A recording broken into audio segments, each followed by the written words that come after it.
Olá, começa agora o Analisa, um programa produzido pela Secretaria Executiva de Comunicação da Unicamp, que traz para você assuntos importantes do cotidiano para serem analisados e discutidos com especialistas aqui da Universidade Estadual de Campinas, a Unicamp. Eu sou Felipe Mateus e o tema do Analisa de hoje é a relação entre os governos civis do Brasil e as Forças Armadas e os militares. Essa é uma relação marcada por algumas tensões que vem desde o processo de redemocratização do país depois da ditadura militar e ficaram ainda mais evidentes com o governo Jair Bolsonaro e principalmente depois dos atos golpistas de 8 de janeiro de 2023. Para discutir com a gente sobre esse tema, a gente recebe a Ana Amélia Penido Oliveira, pesquisadora de pós-doutorado em ciência política aqui da Unicamp, que estuda as relações entre defesa, forças armadas, formação e profissionalização dos militares. Ana Amélia, muito obrigado por estar aqui com a gente nessa edição. Eu que agradeço o convite, a oportunidade de conversar sobre esses assuntos, não só com os estudantes da Unicamp, mas com quem assiste o programa. Nesse ano, o golpe militar de 1964 completou 60 anos. Mas apesar de ser uma data marcante para lembrar os horrores desse período, o presidente Lula vetou qualquer tipo de evento ou ação por parte do governo federal que fossem alusivas à data, o que gerou uma série de críticas da sociedade civil. A justificativa foi de que a decisão foi tomada para que não houvesse atritos com as Forças Armadas. Vale lembrar que as investigações sobre a articulação que levou aos atos golpistas de 8 de janeiro revelaram o envolvimento de militares nessa trama golpista. Ana Amélia, para a gente começar, eu queria então que você me explicasse o seguinte: por que no Brasil existe essa relação tensa entre os governos civis que se sucederam depois do fim da ditadura militar, com a redemocratização, e as Forças Armadas? Parece que sempre existe uma tentativa de não desagradar os militares. Por que isso acontece? Por causa da nossa história. Essa é uma relação de tensão anterior ainda à ditadura de 64. Se a gente for olhar historicamente falando, os militares brasileiros sempre participaram da política. Então, embora eles tenham vindo, em alguma medida, para a janela, né, com o governo Jair Bolsonaro, não é um dado novo. Eles são responsáveis e são protagonistas em episódios importantes, como a nossa proclamação da República, toda a República Velha junto com Getúlio Vargas, a própria ditadura. Então, assim, eles são uma variável central no cálculo político de qualquer civil que está à frente do comando democrático. O pós-88 consolidou e manteve um conjunto de prerrogativas que eles já tinham durante 64. Então, assim, algumas coisas que surgem como novidade durante o governo Bolsonaro não são novidades do ponto de vista do rigor mesmo que a gente for analisar. A própria autonomia que eles têm para auto-organizar e autodefinir a parte educacional, a parte da inteligência, o próprio judiciário militar, como eles usam o orçamento deles, né? Então, o próprio emprego do Ministério da Defesa em ações. Então, assim, eles têm muita autonomia. E o fato deles terem muita autonomia dá para eles muito poder. Os autores, em geral, vão falar que eles têm 3 vantagens quando comparados aos civis. A primeira vantagem é a mais óbvia: eles têm armas, e na hora de uma disputa de força, você ter arma com você faz toda a diferença. É o que a gente chama de monopólio da força, né? Isso. No caso do Estado, de forma geral, mas se a gente for pensar na disputa de grupos civis, é isso, né? Uma coisa é eu disputar com um argumento e você com outro argumento, e a gente tentar achar um meio termo. Uma coisa é eu disputar um orçamento e você, um argumento, e você com uma arma em cima da mesa conversando comigo. Então, acho que isso aí já é uma diferença grande. Mas as outras coisas é porque militares, eles funcionam na lógica da hierarquia e da disciplina. Então, diferente de um partido político civil, que vai ter discussões com vários grupinhos, e isso vai subindo até ter uma deliberação, aí, eventualmente, essa deliberação vira realidade, às vezes não. Isso funciona assim até no governo, né? Às vezes tem ministros do governo, e também não é só desse governo Lula, é assim em outros também, que vão votar contra o governo, ou que uma parte da base parlamentar no legislativo não vai seguir a orientação do governo. No caso dos militares, não é assim que funciona. Alguém manda e o conjunto obedece. Então, funciona por hierarquia e disciplina. E a terceira coisa, para ter sempre em mente quando a gente está falando de militares, é a dinâmica de espírito de corpo. Realmente você se sente parte de uma família. Então é diferente da gente civil que vem, trabalha, vai embora para casa, aí você tem parentes que têm profissões diferentes, você frequenta múltiplos lugares, né? A gente é jornalista, às vezes é amigo, às vezes tem uma religião, tudo ao mesmo tempo. No caso do militar, não, ele é militar. Então ele vai frequentar uma família, que é a família militar, que vai ter um hospital específico só para militares, que no final de semana vai para um clube que é frequentado só por militares. Então, é uma dinâmica mesmo de você se sentir parte de uma família, de uma corporação muito maior do que qualquer outra categoria, se a gente for pensar como um trabalho, né? Então, essas características dão para eles muito mais força do que qualquer outro grupo civil. E, por isso, qualquer grupo que assume o poder político democrático tem eles ali, né? Você está ali com alarme. O que eles estão pensando? O que eles estão sentindo? Como que eles estão percebendo as propostas políticas que eu estou levantando? E aí tem um certo medo mesmo, que é justificadíssimo, levando em conta a nossa história. E você acredita que o 8 de janeiro de 2023 e principalmente a forma como essas questões vêm sendo conduzidas, vêm sendo tratadas, os dados que vêm de investigações aprofundam esse problema, mostram assim que é uma situação que requer ainda mais cuidado do que talvez se imaginava? Eu acho que a principal coisa que o 8 de janeiro tem que mostrar para os civis de forma geral e para o poder constituído é que não dá para não falar de militares. Eles fazem parte da agenda política. A expectativa durante a transição no governo Lula era de vamos voltar às relações como foi no governo Lula I e no governo Lula II. E um pouco também no governo Dilma, mas aí rapidamente a situação se deteriorou. Mas qual que era essa relação? De equidistância? Aí eu não mexo com você, você não mexe comigo, e vai dar tudo certo, e cada um pouco na sua área, nesse sentido mesmo que você fez na pergunta anterior, né, não, deixa eles lá, né? Eu não sei muito bem o que eles estão fazendo, não vou desagradar. E o 8 de janeiro, na verdade, explicitou que isso não é possível. Diferente de todas as outras pastas em que houve transição, na política de defesa não teve um GT. A gente não teve nem na defesa nem na inteligência. Não à toa. Já tinha-se muita preocupação no sentido de, olha, eles vão para cá ou vão para lá. Eu queria deixar muito claro assim, que eu acho que a condução no pós-dia 8 foi excelente. Ali, exatamente, não decretar a GLO, decretar uma intervenção federal na segurança pública e colocar um civil à frente dessa intervenção federal. Não trocar o ministro da Defesa e trocar o comandante militar foi uma condução muito boa. Eu acho que realmente existia a expectativa, inclusive por parte de grupos militares, de que a condução fosse distinta, de que se decretasse GLO. GLO, pessoal, é Operação de Garantia da Lei e da Ordem.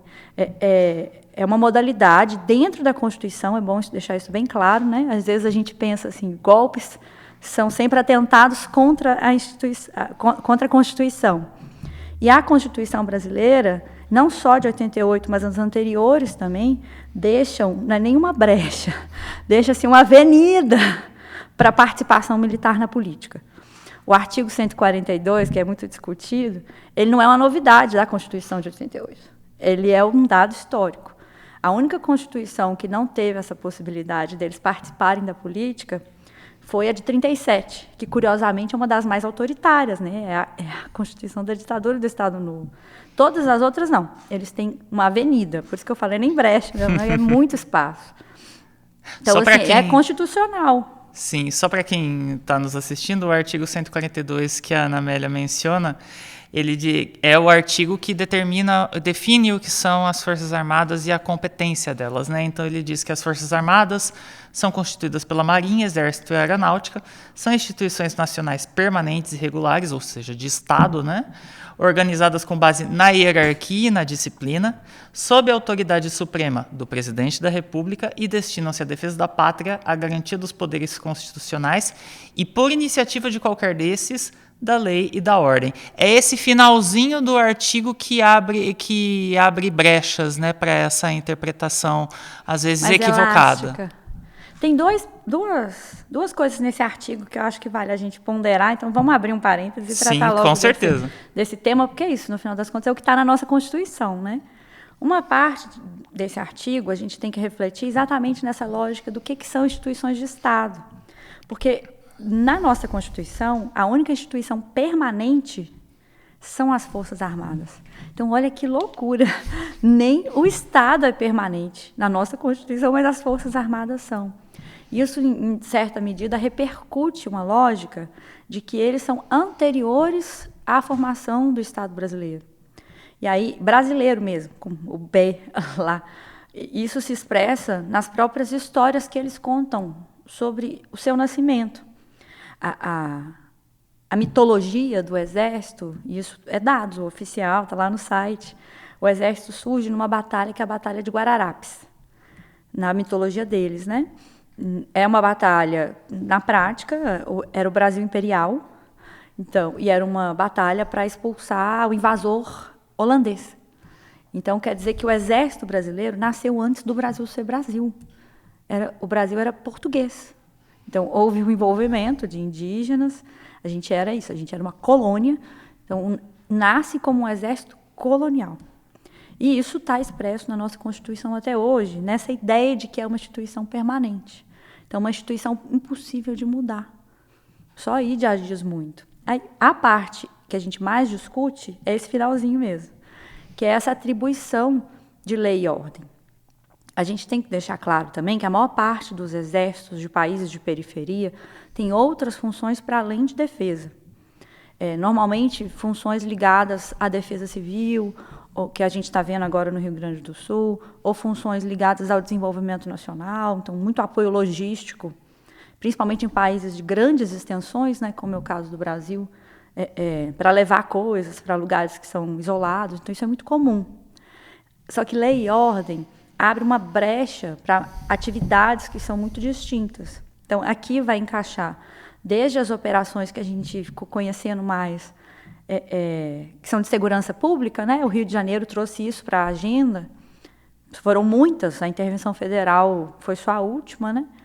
Desde esse tipo de operação até operações, por exemplo, de atuação quando a polícia militar está em greve. Então, é uma brecha muito grande.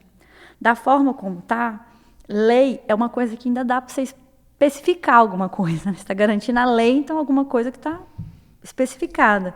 Mas ordem é uma expressão absolutamente abstrata, porque o que é garantir a ordem do ponto de vista de uma democracia? A democracia, ela nasce e renasce da desordem, do conflito de ideias, de posições, de grupos políticos, né? Ela é essencialmente fruto do conflito, da divergência. E a ideia de ordem, ela vem exatamente da ideia de convergência. Não de convergência, na verdade, de pacificação. Então, a gente, retomando a sua primeira pergunta, inclusive, com relação ao dia 8, algumas palavras têm significados distintos no meio civil e no meio militar. O civil, o próprio Lula, usa muito a palavra pacificação, né? A gente está aqui para pacificar as relações. Isso no meio civil é uma coisa positiva, porque é isso, você quer discutir, tirar uma síntese e implementar aquela síntese, e isso é bom, né? Ninguém quer ficar na guerra permanente. Na formulação militar, a pacificação vai vir lá do Rondon, ainda vai vir lá do Caxias, que é isso, né? Da onde nasce o Exército Brasileiro. E não é uma ideia de pacificação no sentido de chegar no meio termo entre duas posições distintas, que é o que está no meio, na cabeça do civil, né? A ideia de pacificação está ligada à lógica de, não, vamos terminar com os conflitos nessa região para implementar uma política. Então, não é um meio termo. Então, quando o governo constrói uma expectativa de, não, vamos... Que é isso, né? O pós-dia 8 imediato e o pós-dia 8 de longo prazo. Não vamos pacificar as relações. O governo está falando uma coisa e os militares estão falando outra coisa. Então, nesse sentido, não resolve a política que foi implementada pós-dia 8 de médio e longo prazo, né? Na verdade, a gente está mantendo as mesmas áreas de autonomia que eles tinham antes dos governos petistas, que eles tinham antes ainda do governo FHC, que eles conservaram da Constituição e que nos levaram à situação que foi o governo Jair Bolsonaro, de protagonismo militar, né? E dentro dessa, a gente está conversando sobre isso, você até mencionou algumas atribuições e eu achei interessante você pontuar que algumas delas são próprias de países mais periféricos, que é o que acontece como os países latino-americanos onde a gente está inserido. Mas até para a gente ter isso estabelecido pela função que eles ocupam na defesa, né? Qual que é o papel das Forças Armadas dentro de uma sociedade democrática? A função principal das Forças Armadas é a defesa do país. E aí, a pessoa, mas não precisa de ter Forças Armadas. Eu falo assim, não precisa. Nenhum país grande que pretenda exercer a sua vontade num cenário geopolítico que é super disputado, agora isso talvez esteja mais evidente, desde a guerra na Ucrânia, o genocídio na Palestina, né? Então, é isso, o mundo está em mudança e as disputas entre os Estados nacionais existem. Então, nenhum país que queira, não é nem disputar com outro país para ser forte, nem ficar influenciando outros, que queira só fazer o que quer, né? No sentido de tem a possibilidade de dizer não para a pressão internacional, precisa de Forças Armadas. Então, esse já é um dado. Então, essa é a primeira questão. A função delas é essa. O Brasil não é um país que tem nem na sua Constituição, nem na sua história, uma trajetória de projeção. Então, assim, as nossas Forças Armadas, a nossa política de defesa, elas sempre foram essencialmente defensivas. Tirando a Guerra do Paraguai, em que a gente realmente foi um massacre de um povo vizinho e amigo e parceiro, instrumentalizado por outros países, né, nesse caso principalmente a Inglaterra, mas tirando a Guerra do Paraguai, o Brasil só se engajou em conflitos fora da nossa fronteira na Segunda Guerra.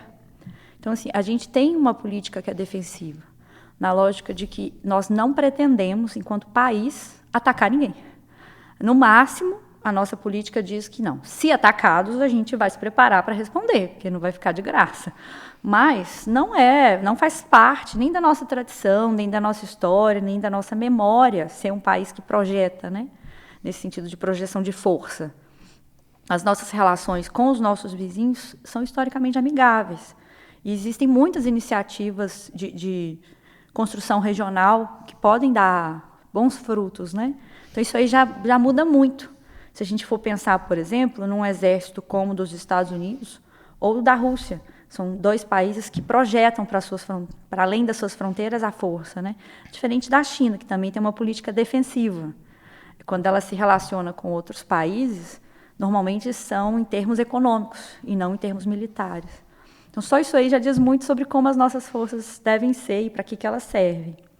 Agora, um comentário que talvez seja útil, porque como o Brasil não tem um histórico de envolvimento bélico, todo mundo já pensa assim, não, política de defesa é igual à guerra, e é igual a Forças Armadas. E não, essas coisas não são iguais. Um conjunto de medidas da política de defesa não são militares, podem ser, inclusive, levadas a cabo por civis.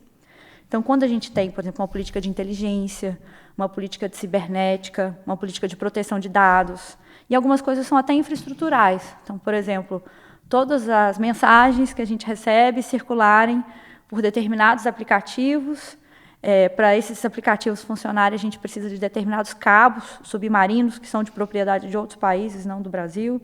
Então, se a gente só tem um porto para chegar em determinada cidade, ou um aeroporto para chegar em determinada região da Amazônia.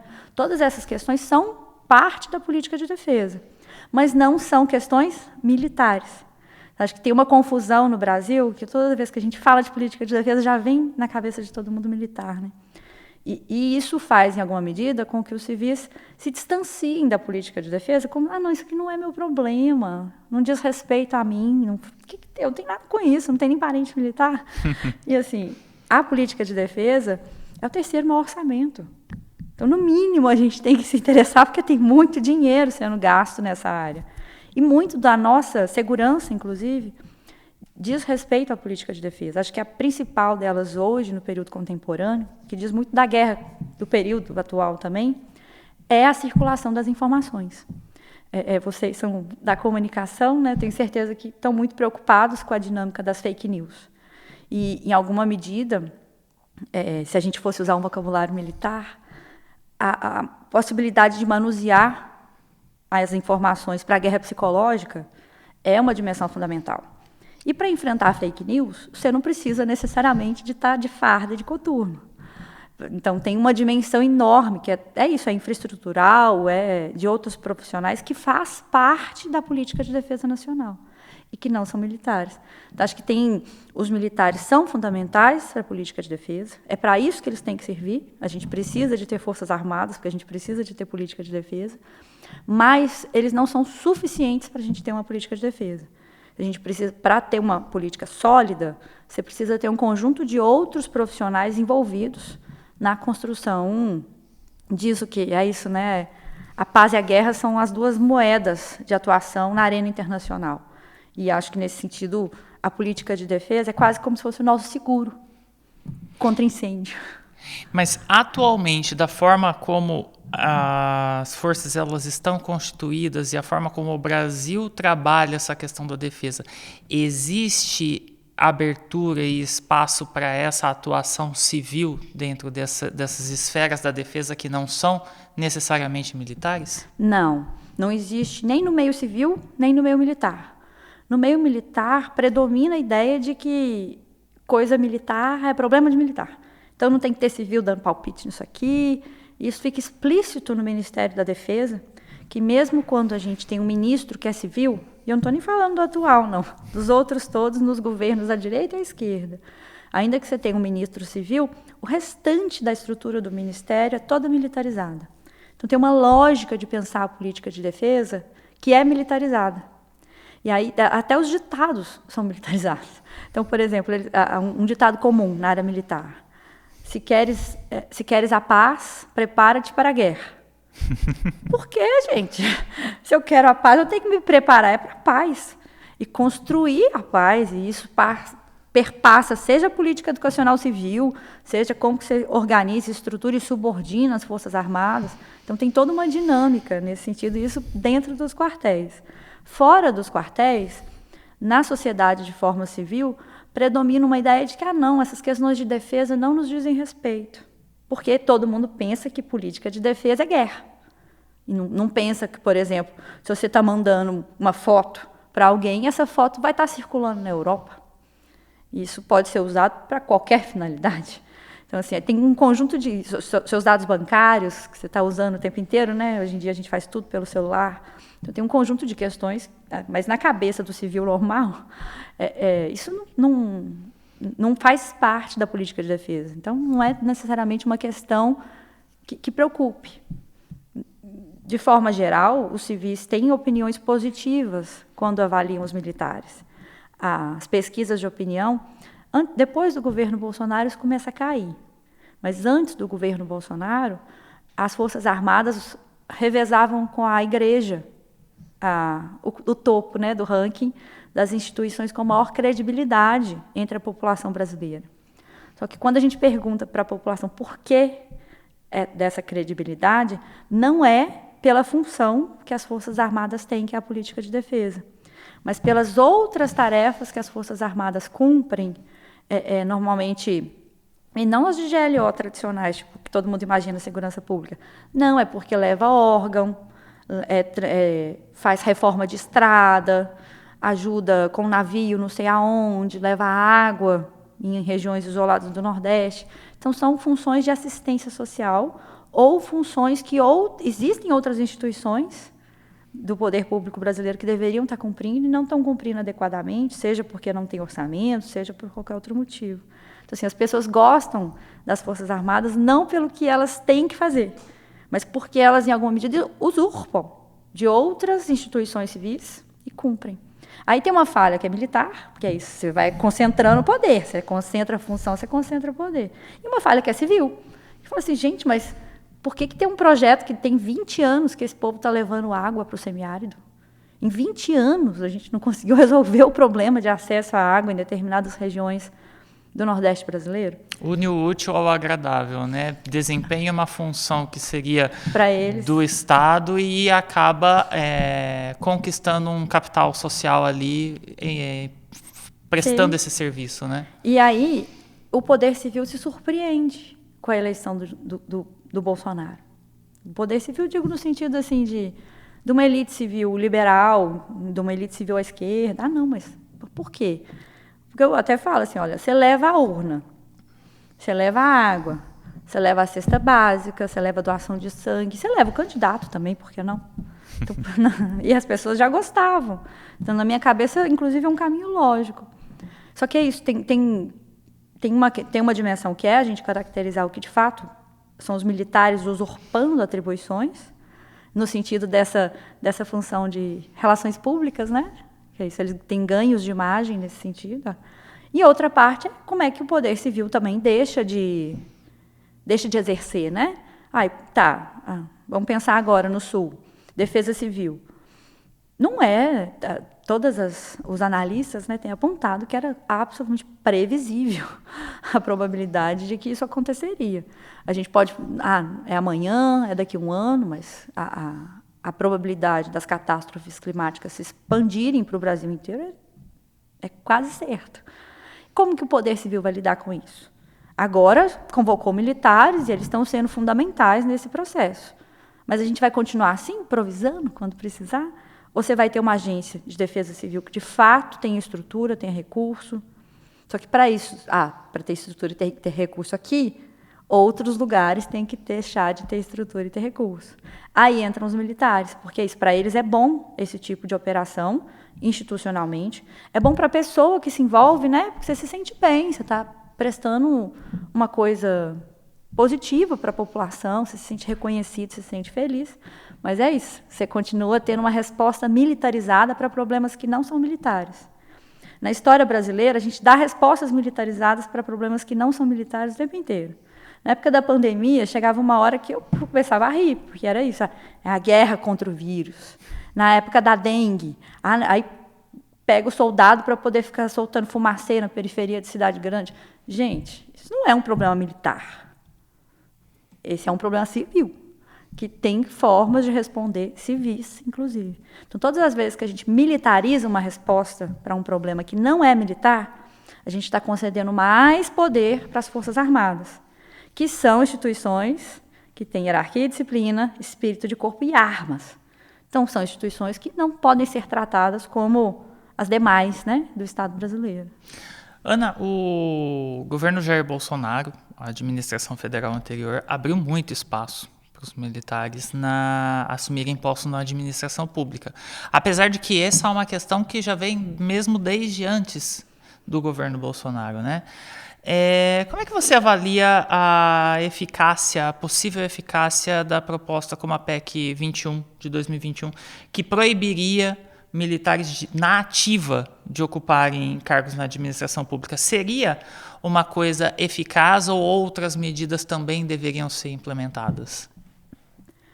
Acho que, assim, eu sou favorável à PEC, eu acho ela positiva, mas tem muitas maneiras de burlar a PEC.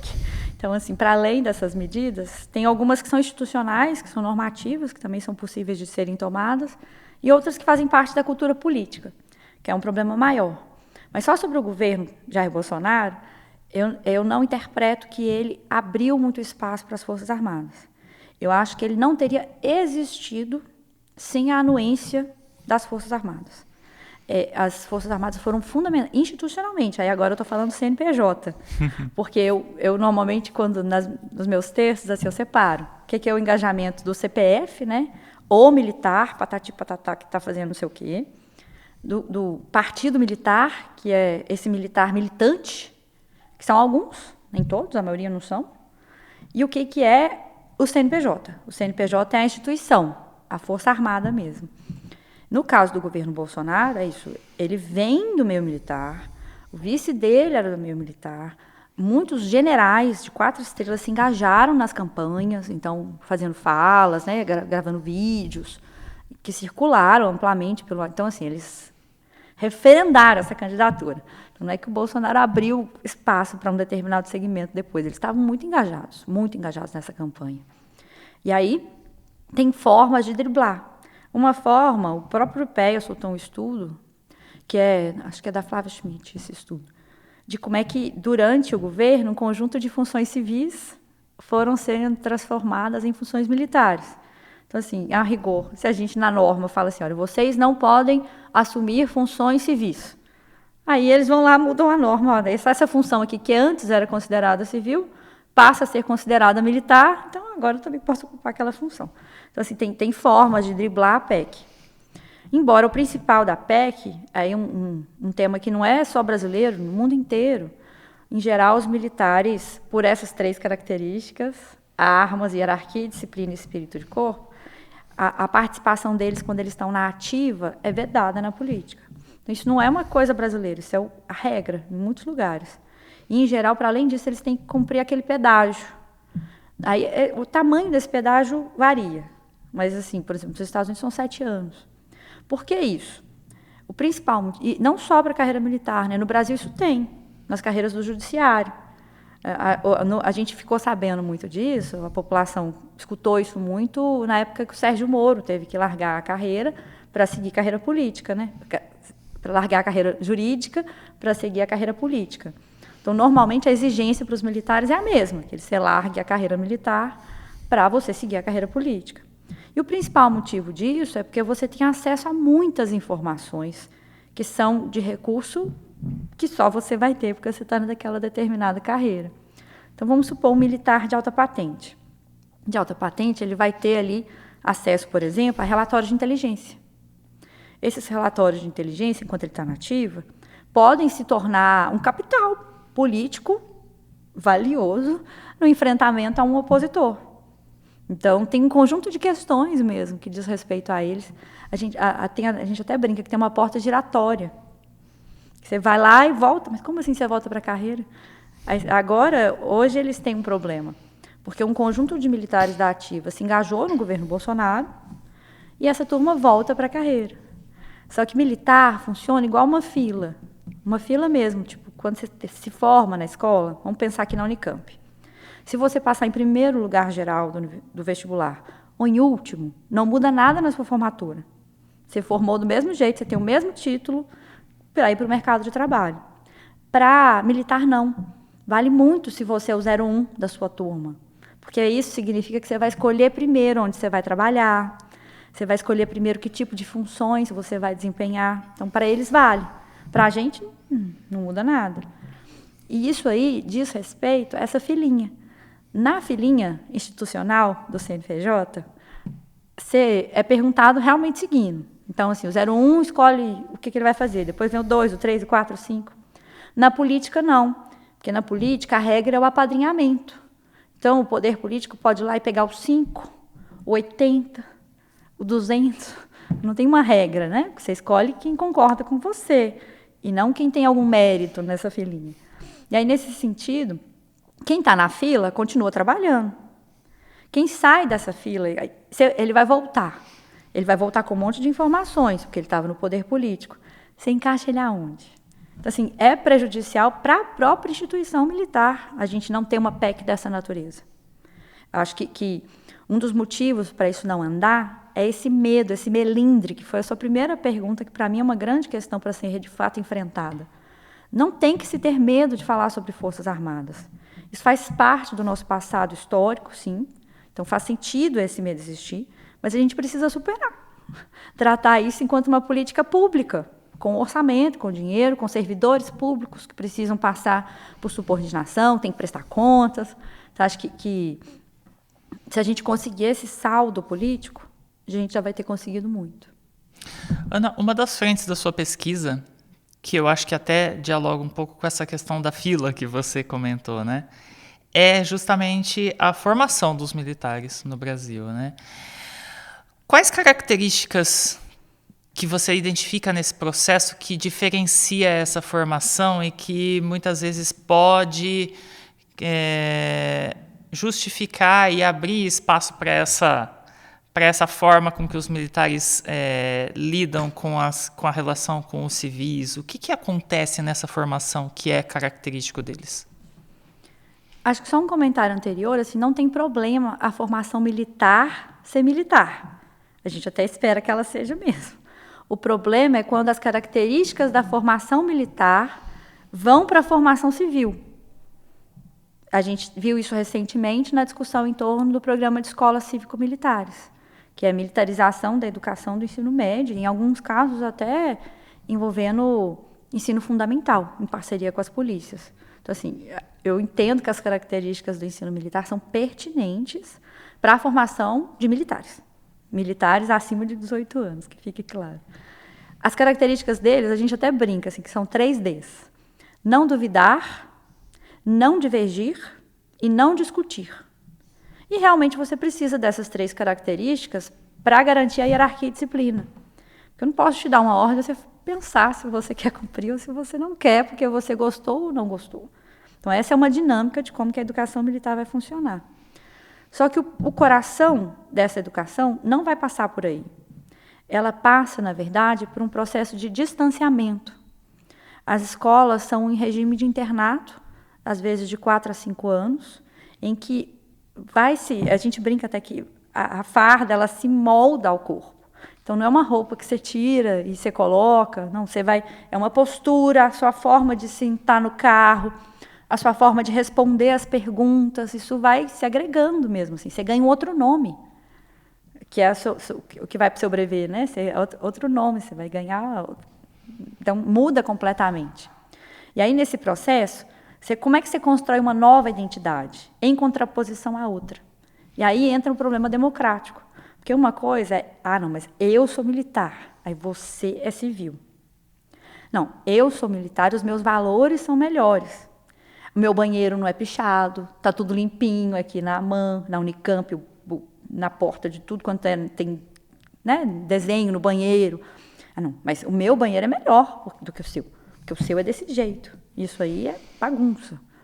Não, já tem um segundo problema aí, que foi valorizar, né?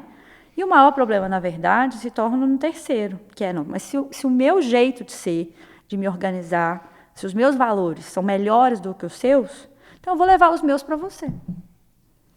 E isso pode ser feito de uma forma mais negociada ou imposta. Os golpes de força normalmente passam por essa leitura, de que o civil não tem capacidade de tomar decisões corretas para o Brasil.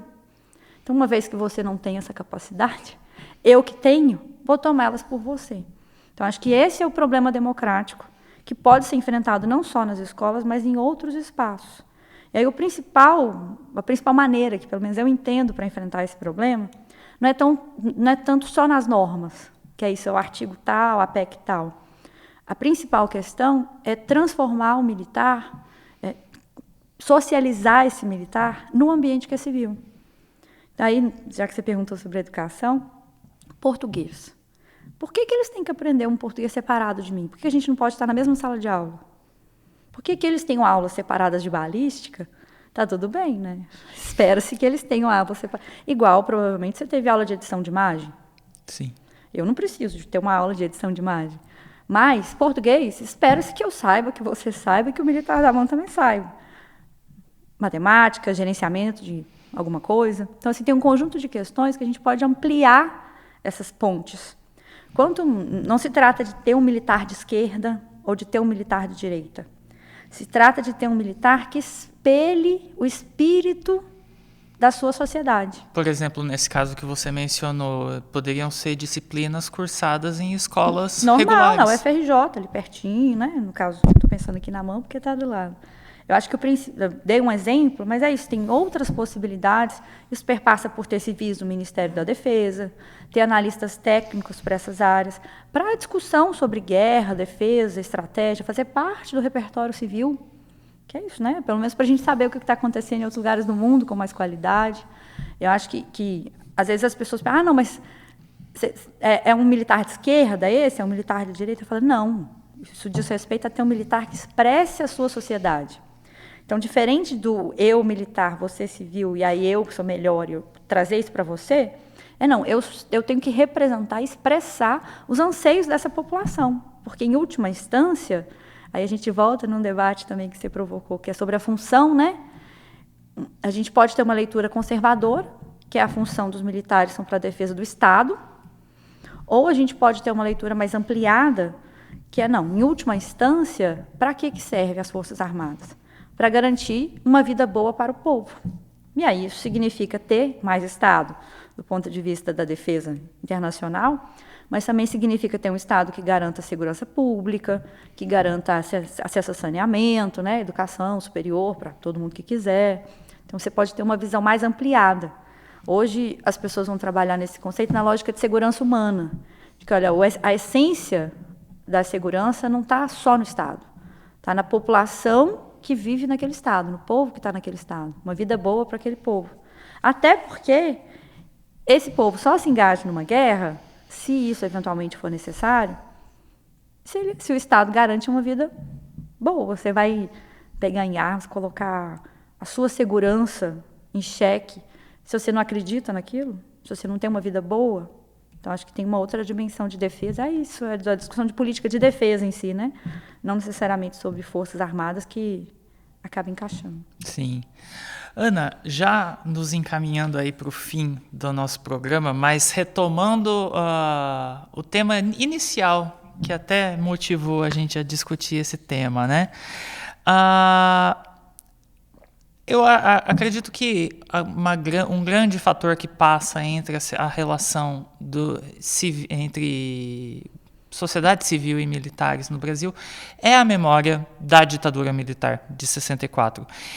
E aí, nesse cenário, ações como a do presidente Lula de vetar menções e celebrações, eventos, no aniversário do golpe, que foi marcado esse ano, de 60 anos de golpe, você avalia que é uma questão circunstancial ou, na verdade, existe aí ainda essa questão de não tentar desagradá-los, mas, ao mesmo tempo, a gente viu reações da sociedade civil criticando isso? É uma coisa de um embate constante? Não, a motivação é o não tentar desagradá-los, né? Que é essa percepção que eu entendo equivocada sobre a palavra pacificação. As pessoas entendem, o civil entende de uma maneira diferente do militar. No final das contas, assim, os civis fizeram as atividades, né? Diferentes organizações da sociedade civil fizeram, os militares também, porque o clube militar também comemorou, né? Então, institucionalmente, que a gente viu a ausência de uma política. E aí eu acho que é equivocado. Não só por causa da política da memória, então não só do ponto de vista do passado, mas principalmente do ponto de vista do futuro, de quais mensagens isso passa. A gente, agora, essa semana, umas 2 semanas atrás, a polêmica ressurgiu por um outro motivo, que é a Carta da Marinha, sobre o reconhecimento do João Cândido no livro dos Heróis da Pátria, que é a mesma dinâmica. Que assim, foi a grande figura da Revolta da Chibata. Da Revolta da Chibata. É a mesma disputa da memória, né? Assim, do que significam fatos históricos. Mas aí eu acho que só um comentário, porque a política de memória, verdade e justiça no Brasil, ela foi tratada no bojo dos direitos humanos. Então, assim, nos direitos humanos, sabe? Aquela coisa assim que não tem dinheiro em nenhum governo, que não tem poder, que não tem, sabe, aquela coisa. E a política de memória, verdade e justiça é uma política de poder, que diz respeito ao controle de quem detém armas. Então, nesse sentido, eu acho que ela não tem que ser uma coisa lateral de um ministério. Não estou aqui desfazendo do Ministério dos Direitos Humanos. Parece que sim, mas é porque, do ponto de vista militar, é isso. Eles não se importam, entendeu? Não deixa lá aquele povo lá fazendo. Porque aí eu continuo aqui mantendo no vocabulário militar o meu core, né? O meu coração, as principais questões. Eu acho que tão importante quanto a gente tratar da questão da memória, verdade e justiça é a gente enfrentar as áreas de reserva de domínio que eles mantiveram com a Constituinte. Então, assim, quando a gente fala da política de memória, muitas vezes a gente está pensando no que eles fizeram durante a ditadura. E aí, no legado, do ponto de vista da não punição.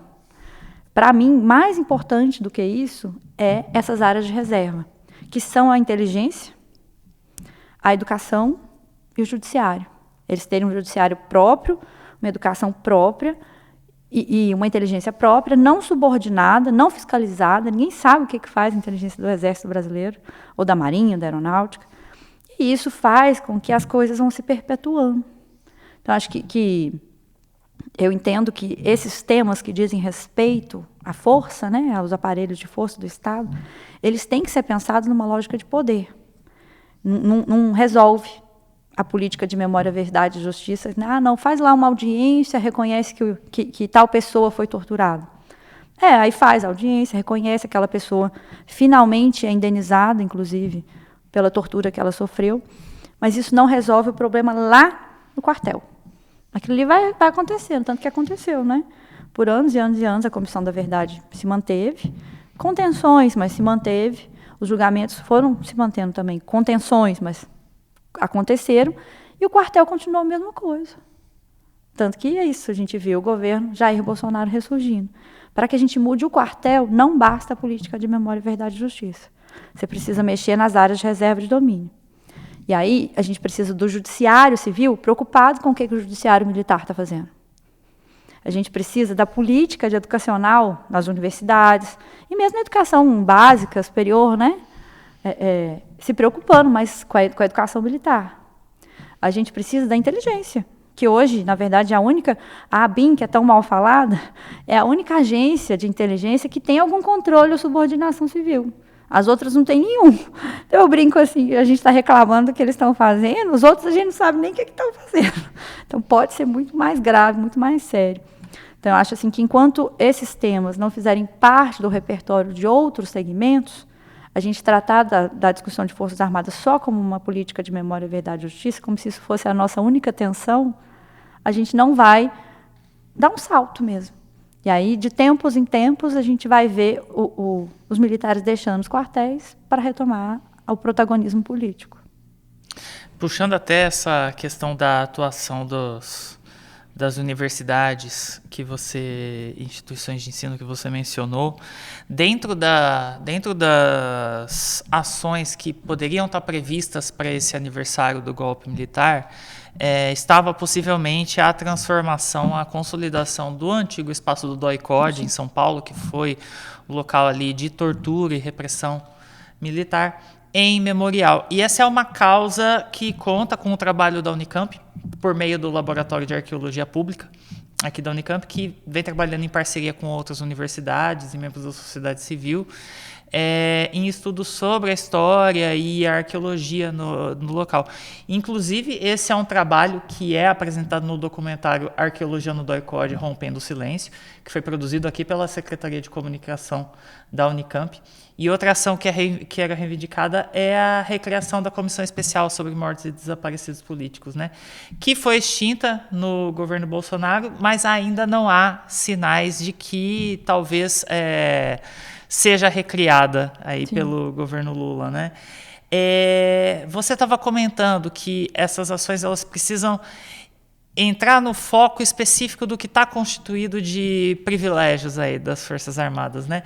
Mas essa pauta estar dentro da sociedade civil, o quanto que isso contribui muitas vezes para motivar que isso se torne uma política para mudar institucionalmente isso no país, né?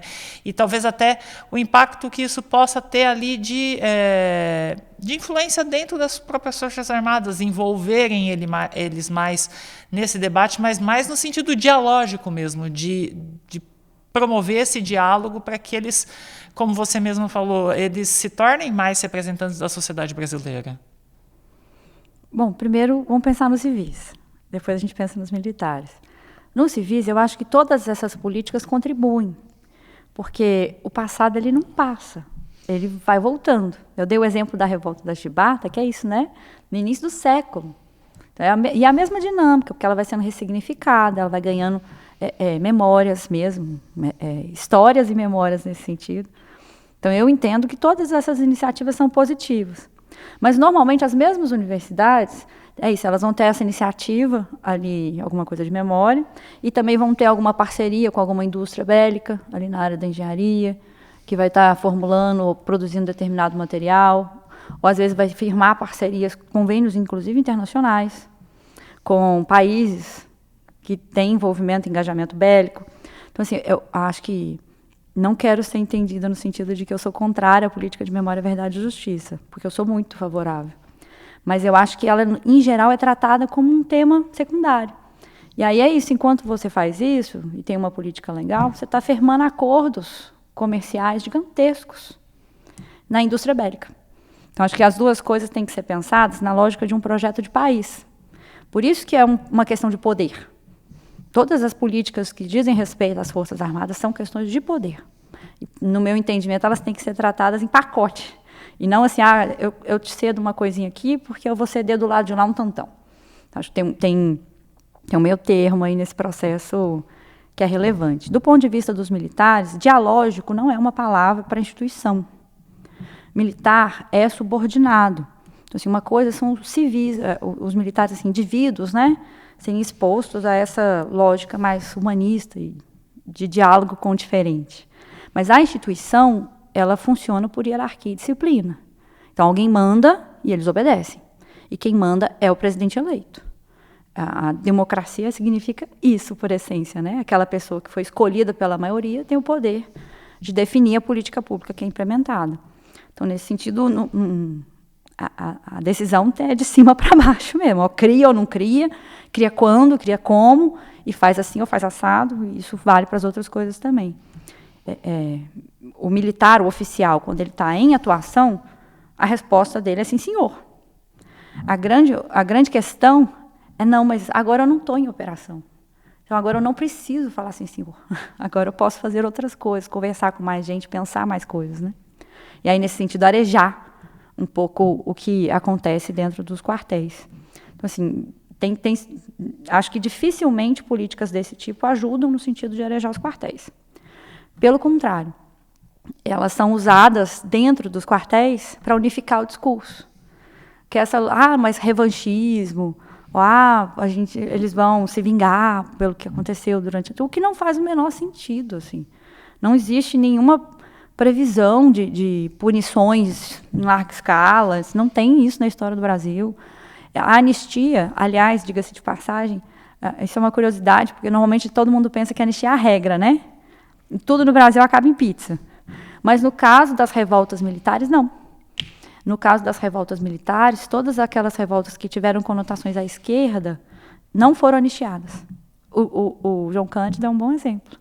Embora, na teoria, ele tenha sido anistiado, mas ele foi preso, ele cumpriu várias punições, várias tentativas de assassinato, inclusive, né? Então, não é a regra para o meio militar, não. Eles punem, mas eles punem determinadas patentes que fizeram determinados crimes, né? Então, assim, eles são punitivistas, do ponto de vista lógico. Mas para a praça. Oficiais, não. Generais, de jeito nenhum. Então, nesse sentido, a gente está diante também, nesse momento, de um momento diferente. Nesse momento, de um momento, né? Repetitivo. Mas a gente está diante de uma oportunidade histórica para restabelecer as conversas entre civis e militares. Seja por causa do dia 8, do que foi, é isso, eles se engajaram, alguns militares, certamente, diretamente, outros, no mínimo, fazendo vista grossa para aqueles acampamentos e os crimes que foram cometidos em frente, né, ao comando militar. Então, no mínimo, isso. Então, a gente tem esse envolvimento que é individual e uma parte desse envolvimento que é institucional. Mas eu acho que a questão é como que a gente sai dessa situação, levando em consideração agora, por exemplo, as funções que eles estão cumprindo no Rio Grande do Sul. E aí eu acho que uma coisa que a gente tem levantado sempre é a necessidade de ter, na política de defesa, as mesmas ferramentas de democracia participativa que tem em outras políticas. A gente nunca teve uma Conferência Nacional de Defesa. Tem conferência de tudo, né? Assim, as pessoas se engajam sobre múltiplos assuntos. E aí, nesse sentido, é uma oportunidade para a gente falar sobre defesa, conversar, é educativo para a sociedade, para as pessoas, que é isso. Vamos sentar, então, numa mesa, vamos olhar para como está o mundo, como está a geopolítica internacional e qual que é a política de defesa que a gente precisa nesse sentido. Para aí, sim, o mundo está assim. Eu quero que o Brasil seja assado. A política de defesa que eu preciso para o Brasil ser assado é essa. Aí que a gente chega na conversa sobre militares. Então, eu preciso de militares com essas características. A gente inverte, né? A gente fica discutindo, militar tem que ser assim, o militar assado, sem perder, muitas vezes perdendo perdendo esse horizonte, né, maior de como que o mundo está e qual que é a expectativa que a gente tem para o país. Não sei se eu te respondi, mas agora eu falei, não, já que é a última questão, deixa eu aproveitar a oportunidade para... É isso, né? A situação é difícil. Acho que a mensagem que eu queria deixar nesse sentido de, olha, realmente é um tema cheio de melindres, mas não tratá-lo é a pior maneira. Talvez dá para ele um tratamento público. E aí, nesse sentido, a conferência é uma possibilidade, mas a gente poderia construir outras também, né? Trazer mais gente para sentar em torno dessa mesa, trazer a indústria, trazer a memória, verdade e justiça, trazer os militares, trazer a academia, trazer os especialistas civis que gostam e discutem, né, essa área de estudo. Talvez seja trazer os movimentos, trazer o povo que está lá na ponta, que toma o tiro também, né? Às vezes numa operação de GLO, seja algo mais positivo, ao invés da gente, não, mas não vou mexer com isso não, porque isso aqui vai dar trabalho. Vai dar trabalho mesmo, mas democracia dá trabalho. E acho que faz parte do nosso processo de engajamento enfrentar os temas difíceis, como os das Forças Armadas também. Com certeza. Ana Amélia Penido Oliveira, pesquisadora de pós-doutorado em Ciência Política aqui da Unicamp, muito obrigado pela discussão aqui com a gente. Eu que agradeço a oportunidade, convido todo mundo para acompanhar as pesquisas do GEDS, que é o Grupo de Estudos em Defesa e Segurança Internacional, que tem aqui na Unicamp, tem na Unesp, tem no site. Então, acho que tem uma dinâmica legal. Tem mulheres pesquisadoras nessa área, nós somos muitas. E é isso, né? Às vezes é um tema que ninguém... um tema muito duro, esse povo que fala de guerra. Mas vai que tem aí o pessoal na graduação que queira enveredar por essa área. A gente está por aí. Com certeza. Antes da gente terminar, eu convido a você que nos acompanhou a assistir o documentário Arqueologia do DOI-CODE, Rompendo o Silêncio, disponível no canal da TV Unicamp no YouTube. É uma produção que mostra a importância desse tema para a nossa história e o quanto que as universidades públicas estão comprometidas em resgatar esse passado. Eu tive o privilégio e a oportunidade de atuar na produção desse documentário junto com os meus colegas e posso garantir para vocês que vale muito a pena. Esse foi o Analisa, o programa produzido pela Secretaria Executiva de Comunicação aqui da Unicamp. Trabalhos técnicos de Jorge Calhau, Marcos Botelho Júnior, produção de Silvia Anunciação. Acompanhe os canais de comunicação da Unicamp, o portal e o jornal da Unicamp e as nossas redes sociais. Até a próxima!